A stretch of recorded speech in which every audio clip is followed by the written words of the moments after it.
There's someone in your life who always seems okay. They show up, they smile, they ask how you're doing, and you never once think to ask if they're okay because they always seem like they are. But last night, when everyone was gone and the door was closed, they sat in the dark and cried until they couldn't breathe, and nobody knew. What I want you to understand, the people who cry the most in private are almost always the ones who smile the hardest in public. And that's not random, that's a pattern, a deeply human one. And by the time this is over, you're going to see it differently. Maybe you'll even see yourself in it. There's a specific kind of person who cries alone. And I want to be clear about something. They're not weak, they're not broken. If anything, they're some of the strongest people you'll ever meet. Because somewhere along the way, they learned something painful. They learned that their emotions made other people uncomfortable, that falling apart in front of someone always came with a cost. So they waited. They held it together at work. They held it together with family. They held it in the car, at dinner, during the conversation where someone asked, "You okay?" And they said,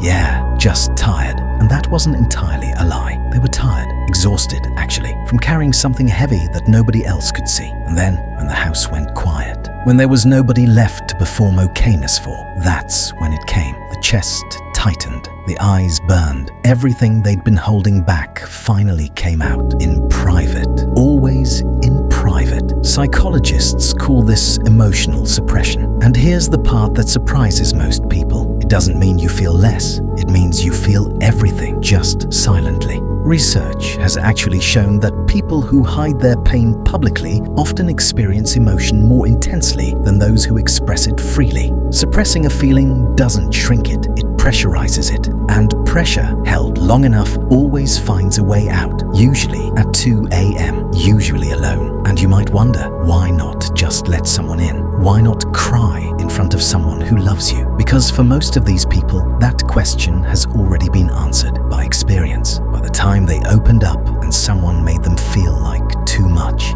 by the moment they were vulnerable and the other person looked uncomfortable, or worse, looked away, by every time they showed their pain and it cost them something. So they stopped showing it. They learned to handle it alone. And honestly, that made sense. It kept them safe. But survival strategies have expiration dates. What protected you once can isolate you later. The wall that kept the pain out is the same wall keeping real connection from getting in. And this is where it gets quietly devastating, because people who cry in private often become completely unknowable. Not because they're closed off, but because they're so good at appearing fine that the people around them genuinely believe it. And then the loneliness sets in. Not the loneliness of being alone, the loneliness of being surrounded by people who have no idea you're hurting, who couldn't know because you've never let them. There's something uniquely painful about that, about being in a room full of people who care about you and still feeling completely invisible. Here's what healing actually looks like for someone like this. It's not a dramatic breakthrough. It's not one big conversation where everything comes out. It's smaller than that, scarier than that. It's texting someone and saying, "I'm actually not doing great," instead of "I'm fine." It's letting your voice crack a little when someone asks how you are and not immediately recovering it. It's staying in the hard conversation